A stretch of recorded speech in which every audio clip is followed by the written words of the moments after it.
Hello class. What I want to do with you today is walk through the completion of a PaDRAI, or a detention risk assessment. The PA, the PA of the PaDRAI part just stands for Pennsylvania. So when we talk about risk assessments for detention specifically, we're taking two factors into consideration.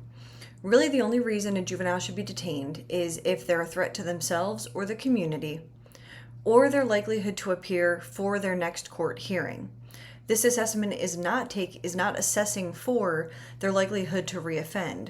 We assess those through different risk needs assessments that we'll talk about later in the semester. So essentially, when you would fill a PaDRAI out, it's the probation department, the on-call probation officer, would get a phone call from the police department while they're on scene with the juvenile after they've determined that they're going to charge them with certain crimes. They will call the on-call probation officer and say, we want to know if we can detain this juvenile. And they would explain why they're there, what they're charging the juvenile with, and you would just, as the on-call probation officer, ask other questions to get more information about what's occurring, and if the cop has any information on sort of family dynamics. So I want to walk through this on an example case study. This is going to be on John Lucky. So let's say I get a phone call from an officer and he relays to me that they were dispatched to a residential neighborhood after they received a report from a neighbor regarding a suspicious vehicle that was parked on the street. When they arrived, they observed a vehicle that was matching the description, and they conducted a field investigation. 4 individuals were found inside the vehicle. One of those was later identified as the juvenile that he has in custody, John Lucky, who did exit the vehicle when officers approached. John was detained, seated on the sidewalk while officers investigated further. So according to the juvenile's statement, he was at home when his friend contacted him and asked if he wanted to go for a drive. John agreed and then was picked up by this friend and several other individuals who he doesn't know the names, but he claimed to be familiar with them from school and the neighborhood. The group then traveled to another area, parked in a residential neighborhood. John stated that he was not driving the vehicle at any point, and he reported that he was not aware that this vehicle was in fact stolen, and he didn't know that there was any illegal activity that was intended. He had, again, no knowledge of the vehicle's stolen status and the full identity of the other individuals in the car. He says that he didn't even know their full names. However, based on the circumstances surrounding this and the fact that John was in the car, this officer is going to charge him with the following. He's charging him with theft by unlawful taking, being a felony 1, and receiving stolen property, felony 1. So with that information, I've also run his criminal history, which you see here, and that's going to give us some additional information that we will need. So let's begin by filling this out. The youth's name is John Lucky. I know from his criminal history here, his date of birth is 3/17/2008, and you can also get that information from the officer when they call. He is a male, and he is white. He is not Hispanic, and we're completing this on today's date, which is 7/5/25 for myself at the time I'm completing this, and I'm going to type my name in here as the person completing the PaDRAI. So I'm going to zoom in here so we can go through each of these items. The first item we're looking at is the most serious new alleged offense.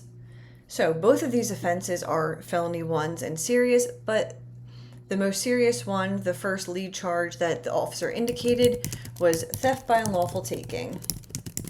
And that is a felony 1. Oh, it's going to pop off the screen there. That's okay.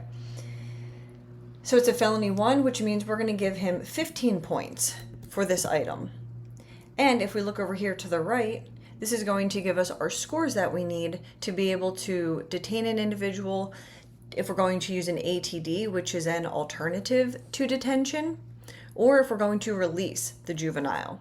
And when we get down to the bottom, we'll talk about what different alternative to detentions are. So he's already at the detain option, but we still need to finish the rest of the PaDRAI. So for the most serious non-related allegation, this says it includes any allegations that are pending court action. This juvenile does not have any other open cases that have not gone to disposition yet. So this means that if the juvenile has other charges that they are still waiting to go to adjudication on, that they haven't been found guilty or not yet, or if they have maybe been found guilty of other crimes, but they haven't been placed on probation or put in placement, there hasn't been a disposition yet, we would want to take those other cases into account with this item. So looking at his criminal history, he has a prior offense, which he received a 6-month consent decree for. And if his disposition date was 4/16 of 22, that means that case would have maxed out October 16th of 22. And then we see here we have another case, JV 82 of 2023, in which he was placed on probation for both of these offenses. And that was on January 18th of 24. And it does say that he is still currently on probation for these offenses. So there's no outstanding open cases. Everything here has gone to disposition. So in this case, we're going to put a 0. There were no outstanding cases open for him. Considering his current status now, I just said that he is still on probation for these offenses. So formal probation is going to be this item, and we're going to give him 4 points for that one. Scrolling down here, we're going to look at prior adjudications or consent decrees. So this has to be within the past 18 months, and you're going to look at both open and closed cases. So the 2022 case is out of bounds at this point. And if we look at the disposition date of 1/18 of 24, we're going to look here and see that he was adjudicated and placed on probation for 2 misdemeanor 2 offenses, simple assault and resisting arrest. So today is July 5th. We are just within that 18-month period. So we're going to go over here and look and see he does not have any prior felony findings.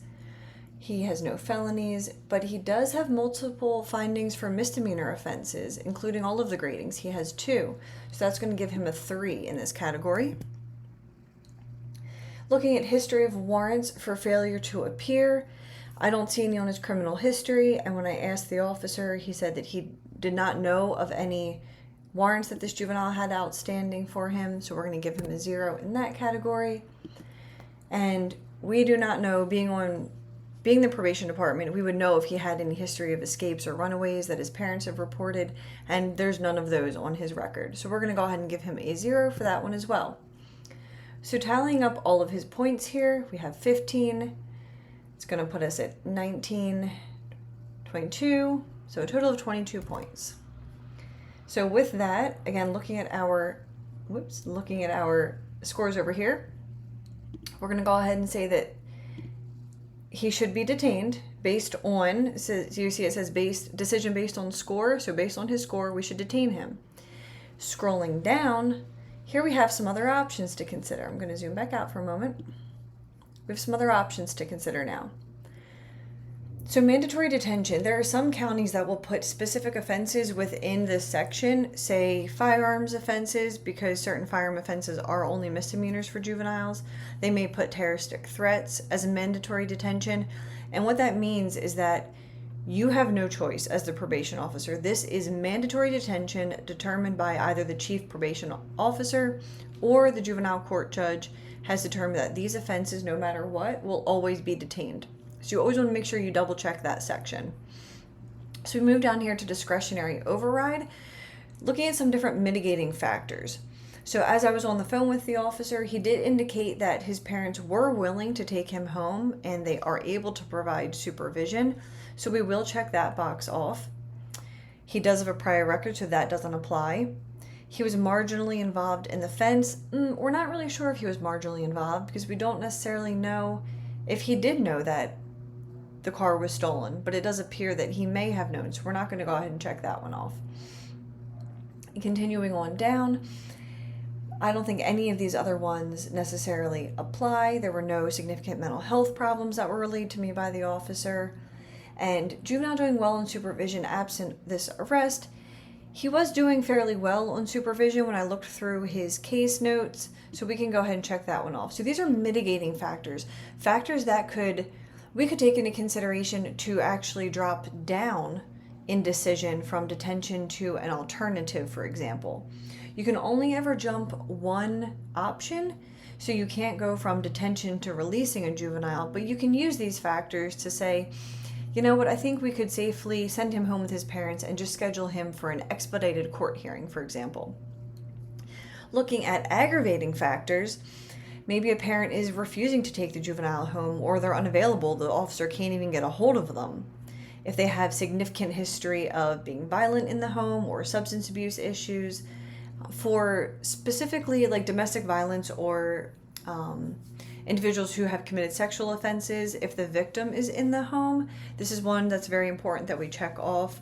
Or if they pose a really significant threat of failure to appear. So while we capture that a little bit with the warrant and if they've ever been a runaway or gone AWOL in the previous questions, these are just some additional aggravating factors that we can check off if, say, they never had a warrant or they never ran away, but there's some other factors in here for this juvenile to consider that they may just not show up for that next court hearing.